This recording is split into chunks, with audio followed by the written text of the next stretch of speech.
आने वाले कुछ दिनों में IIT JEE एडवांस के एग्ज़ाम होने वाले हैं, जिसमें बहुत सारे बच्चे एग्ज़ाम में अपीयर हो रहे हैं। तो यहाँ पर हम रोटेशनल मोशन से रिलेटेड एक IIT JEE एडवांस से रिलेटेड क्वेश्चन डिस्कस कर रहे हैं।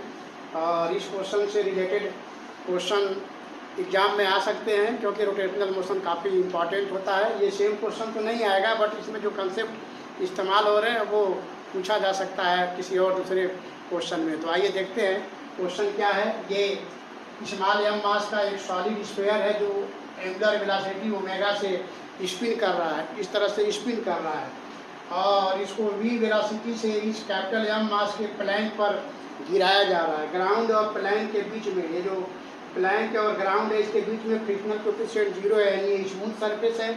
लेकिन प्लैंक का ऊपर वाला सरफेस जो है रफ है, उसका फ्रिक्शनल कोएफिशिएंट कुछ है। और इस प्रकार m मास का, स्मॉल m मास का एंगुलर वेलोसिटी ओमेगा से स्पिन करता हुआ स्फीयर जब आकर v वेलोसिटी से इसको वर्टिकली टकरा रहा है, तो टकराने के बाद ये बाउंस कर रहा है। तो वर्टिकल वेलोसिटी टकराने के बाद जो वर्टिकल वेलोसिटी का स्पीड है वो हाफ हो जा रहा है। वर्टिकल डायरेक्शन में टकराने के बाद स्फीयर का वेलोसिटी का जो स्पीड है वो पहले वाले स्पीड का हाफ हो जा रहा है, और एंगुलर वेलोसिटी यहाँ पर 0 हो जा रहा है। टकराने के बाद एंगुलर वेलोसिटी 0 हो जा रहा है। ऐसे में जैसे ही एंगुलर वेलोसिटी 0 होगा तो ये स्फीयर v1 वेलोसिटी से इस दिशा में जाने लगेगा, और कैपिटल v2 वेलोसिटी से प्लैंक इस दिशा में अपोजिट डायरेक्शन में आने लगेगा। हमें v1 और v2 की वैल्यू बताना है कोलिजन के बाद, जब ये बाउंस करके ऊपर हाफ स्पीड से वर्टिकल डायरेक्शन में जाएगा और एंगुलर वेलोसिटी जब स्फीयर का 0 हो जाएगा, उस केस में इसकी राइट डायरेक्शन में वेलोसिटी v1 और प्लैंक का लेफ्ट डायरेक्शन में वेलोसिटी v2 हमें बताना है। प्रश्न में दिया हुआ है r ओमेगा 5, r ओमेगा का न्यूमेरिकल वैल्यू 5 दिया हुआ है, यानी इस स्फीयर का स्पिनिंग एंगुलर वेलोसिटी और इसके रेडियस का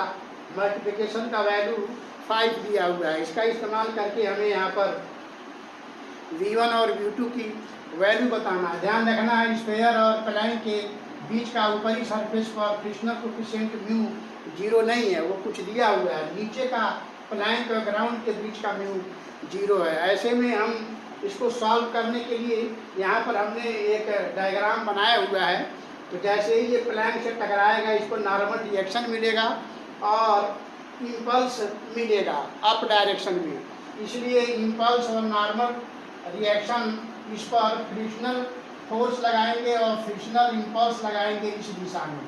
तो ग्राउंड और प्लैंक के बीच में फ्रिक्शन न होने की वजह से प्लैंक बैक डायरेक्शन में v2 वेलोसिटी से आएगा, और स्फीयर और प्लैंक के बीच में फ्रिक्शन है, इसलिए फ्रिक्शन को के कारण जो है इस पर टॉर्क लगेगा।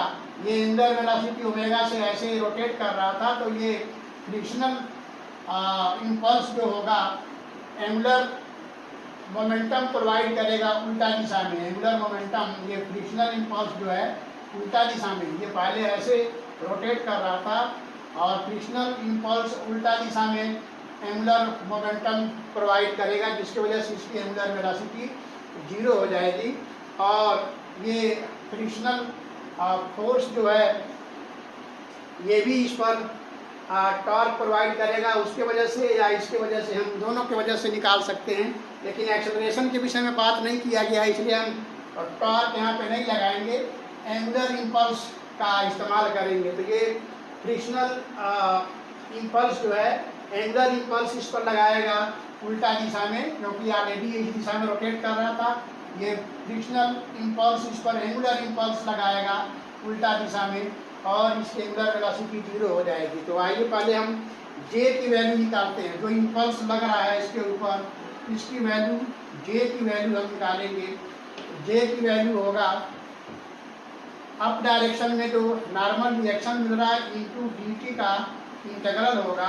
अब हम म्यू j निकालेंगे, तो म्यू j हो जाएगा, यानी फ्रिक्शनल इम्पल्स जो होगा म्यू n dt का इंटीग्रल होगा, और ये change in angular momentum, sphere का change in angular momentum, up direction में हम पॉजिटिव वैल्यू ले रहे हैं, अप डायरेक्शन में पॉजिटिव वैल्यू ले रहे हैं मोमेंटम का, और डाउन डायरेक्शन में इस डायरेक्शन में नेगेटिव वैल्यू ले रहे हैं, तो अप डायरेक्शन में मोमेंटम हो जाएगा m into v by 2 minus m v, क्योंकि डाउन डायरेक्शन में v वेलोसिटी से आ रहा था। अब जब इसको आप सॉल्व करेंगे तो ये हो जाएगा 3/2 m इंटू वी। अब हम एंगुलर इम्पल्स निकालेंगे। एंगुलर इम्पल्स हो जाएगा म्यू जे इंटू आर, क्योंकि आर रेडियस का स्फीयर है, तो सेंटर के अबाउट इस एंगुलर इम्पल्स का जो वैल्यू होगा linear frictional impulse into radius, और इसको जब हम सॉल्व करेंगे तो ये हो जाएगा mu n d t into r, और एन डी टी की वैल्यू हम लोग निकाल चुके हैं 3/2 एम वी, और ये बराबर हो जाएगा change in angular momentum sphere का। तो एंगुलर मोमेंटम स्फीयर का होगा 2/5 m r square into omega. Final angular momentum 0 हो गया। अब इसको सॉल्व करेंगे तो यहाँ से हम देख पा रहे हैं कि mu into n d t की वैल्यू 3/2 है, 3/2 एम वी है, इंटू आर, यहाँ आर लिखेंगे और यहाँ हो जाएगा 2/5 m r square into omega. यहाँ से हम सॉल्व करके म्यू की वैल्यू निकाल सकते हैं। यहाँ से हम सॉल्व करके म्यू की वैल्यू निकाल सकते हैं। तो म्यू की वैल्यू जब हम यहाँ से निकालेंगे तो देखिए एम से एम कैंसिल, आर से आर कैंसिल, और यहाँ पर आर ओमेगा बचेगा। आर ओमेगा की वैल्यू यहाँ पर 5 दिया हुआ है, तो यहाँ से म्यू की वैल्यू हो जाएगा, म्यू की वैल्यू हो जाएगा 2 इसमें जाएगा मल्टीप्लाई होगा 4/15 हो जाएगा। तो म्यू की वैल्यू हमने 4/15 यहाँ पर निकाल लिया। अब हम इसका वेलोसिटी निकालने की कोशिश करेंगे।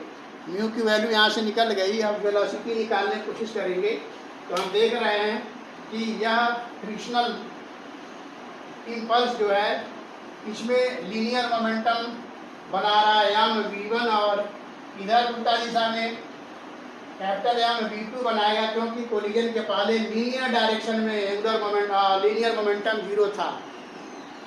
ओरिएंटल डायरेक्शन में कोलिजन के पहले दोनों का लीनियर मोमेंटम 0 था, इसलिए after collision momentum m v2 minus m v1 0 होगा, और यहाँ से capital m v2 equal to m v1 के बराबर होगा, क्योंकि एंगुलर मोमेंटम पहले 0 था तो बाद में 0 होना चाहिए, इसलिए दोनों अपोजिट डायरेक्शन में जाएंगे, और यह एंगुलर मोमेंटम बराबर होगा फ्रिक्शनल इम्पल्स के, क्योंकि यही फ्रिक्शनल इम्पल्स जो है इसमें लीनियर मोमेंटम प्रोवाइड कर रहा है, तो ये म्यू जे के बराबर होगा।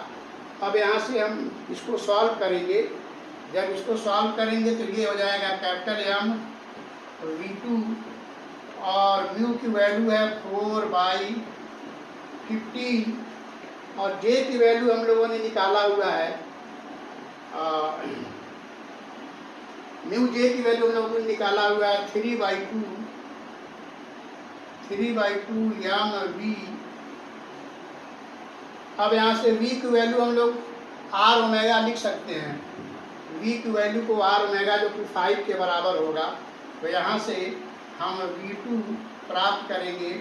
तो ये यहाँ v equal to r omega रखेंगे, ये कट जाएगा, 3 आएगा, 3 से 3 कट जाएगा, 2 से इसमें भाग देंगे तो 2m अपान कैपिटल एम आएगा, ये v2 की वैल्यू हुआ, और इसी तरह से m v1 हो जाएगा म्यू जे हो जाएगा, और इस प्रकार म्यू की वैल्यू 4/15 म्यू जे की वैल्यू हम यहाँ पर रखेंगे। तो ये हो गया आपका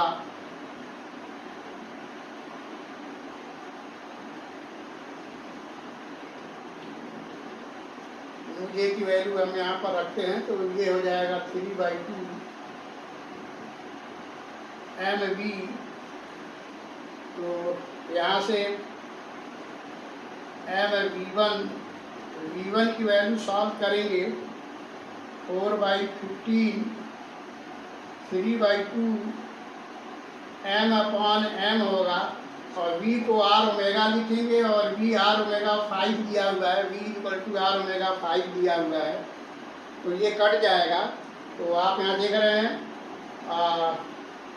5 से 5 15 कटेगा, 3 आएगा, 3 से ये कटेगा, और M से M कट जाएगा, तो ये 2 के बराबर आएगा, 2 मीटर पर सेकेंड। तो इस तरह से हम वेलोसिटी V1 और V2 निकाल पाए हैं। V2 हमारा वैल्यू जो आया है 2m/M, और V1 जो हमारा वैल्यू आया है 2 मीटर पर सेकंड। तो इस तरह के क्वेश्चन जो है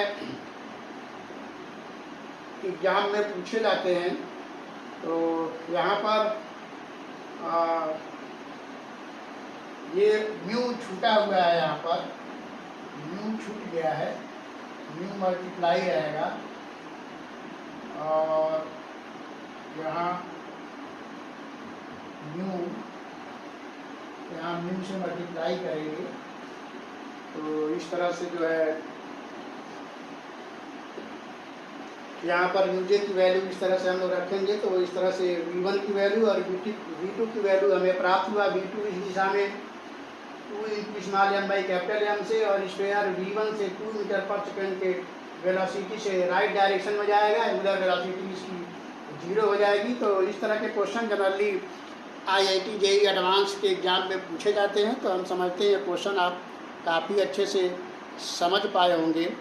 तो फिर मिलते हैं किसी और क्वेश्चन के साथ जो IIT JEE एडवांस लेवल का होगा किसी और चैप्टर में। फिर वहाँ आपको कुछ हम बताने की कोशिश करते हैं। तो फिर मिलते हैं नेक्स्ट वीडियो में, तब तक के लिए।